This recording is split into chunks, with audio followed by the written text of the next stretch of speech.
उधर उत्तरकाशी जिले में भी मौसम का मिजाज बदला हुआ है। गंगोत्री यमुनोत्री धाम की पहाड़ियों पर बर्फबारी हुई है, जिस वजह से गंगोत्री धाम की पहाड़ियां सफेद नजर आने लगी हैं।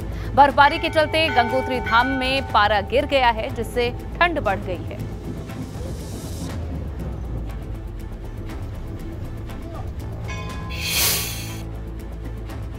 उत्तरकाशी में द्रौपदी के डांडा में सर्च ऑपरेशन 5वें दिन भी जारी रहा, मगर सर्च ऑपरेशन के दौरान टीमों को आज भी कामयाबी नहीं मिल पाई। बर्फ में दबे 3 पर्वतारोहियों की तलाश जारी है, मगर खराब मौसम की वजह से सर्च ऑपरेशन में परेशानी हो रही है।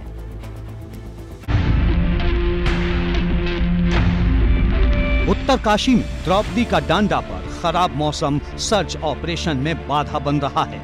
खराब मौसम की वजह से हेलीकॉप्टर उड़ान नहीं भर पाए, इसलिए अब ग्राउंड पर उतरी टीम ही सर्च ऑपरेशन चला रही है।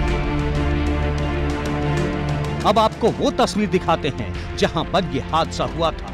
ये तस्वीर द्रौपदी का डांडा पर उस पहाड़ी की है जहां पर ये घटना हुई। इस तस्वीर में साफ देखा जा सकता है कि ग्लेशियर्स के बीच एक बहुत बड़ी दरार बन गई है। बर्फ की चट्टान नीचे की तरफ धंसी हुई नजर आ रही है। चश्मदीद ने भी बताया था कि उस समय एक बहुत बड़ी चट्टान उनके ऊपर आ गिरी थी। घटना के बाद टीम के ज्यादातर सदस्य बर्फ में दब गए थे।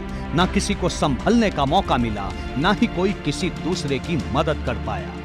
लेकिन खराब मौसम की वजह से सर्च ऑपरेशन में परेशानी हो रही है। दोपहर बाद जो मौसम है, मौसम बिल्कुल ख़राब हो गया था और जो हवाई सेवाएं हैं पूरी तरह से बंद कर दी गई थी। यहाँ तक आपको बता दूँ 2 जगह से रेस्क्यू कार्य चल रहा है, हरसिल और आपका मातली हेलीपैड। तो जिस तरह से मौसम बना हुआ है, मैं आपको दिखा सकूँ ऊपरी क्षेत्र में लगातार बारिश और बर्फबारी हो रही है, जिससे रेस्क्यू करने में दिक्कत आ रही। उत्तरकाशी का ये इलाका 18,000 फीट की ऊंचाई पर है, इसलिए कुदरत की चुनौती सर्च टीम की काम को और मुश्किल बना रही है।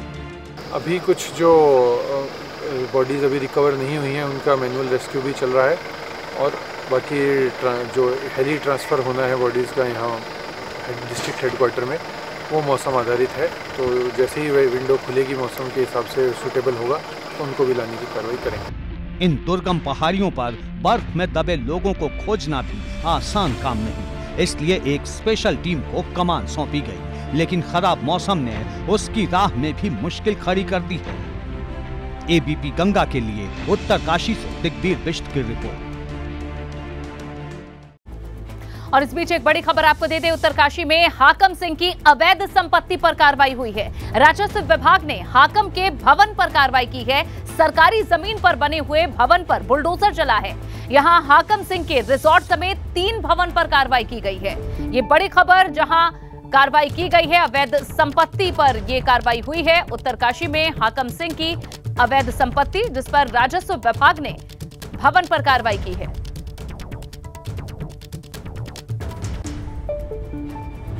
और यूके SSSC पेपर लीक मामले में बहुत बड़ी कार्रवाई हुई है। आयोग के पूर्व चेयरमैन RBS रावत को गिरफ्तार किया गया है, तो वहीं मनोहर कन्याल और साथ ही RS पोखरिया की भी गिरफ्तारी हुई है।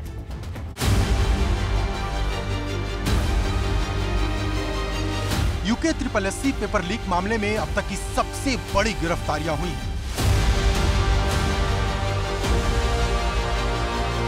आयोग के पूर्व चेयरमैन और PCCF रहे RBS रावत को गिरफ्तार कर लिया गया है। इसके साथ ही आयोग के सचिव मनोहर कन्याल, पूर्व परीक्षा नियंत्रक RS पोखरिया की भी गिरफ्तारी हुई है।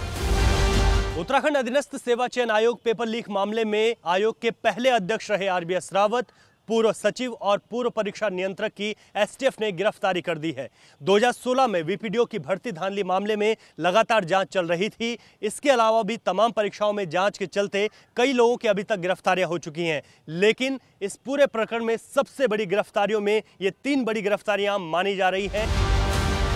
ये गिरफ्तारियां यूके SSSC की ओर से 2016 में करवाई गई VPDO भर्ती परीक्षा मामले में हुई। जांच के दौरान धांधली मिली तो RBS रावत, मनोहर कन्याल और RS पोखरिया को गिरफ्तार कर लिया गया।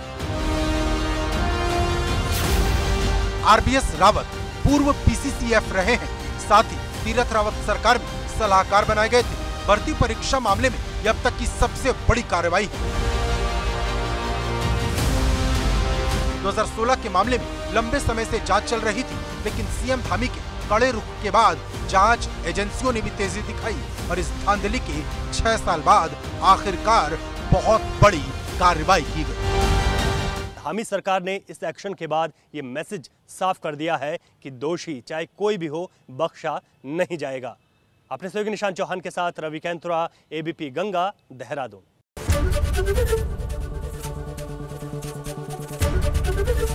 एबीपी गंगा, खबर आपकी, जुबान आपकी।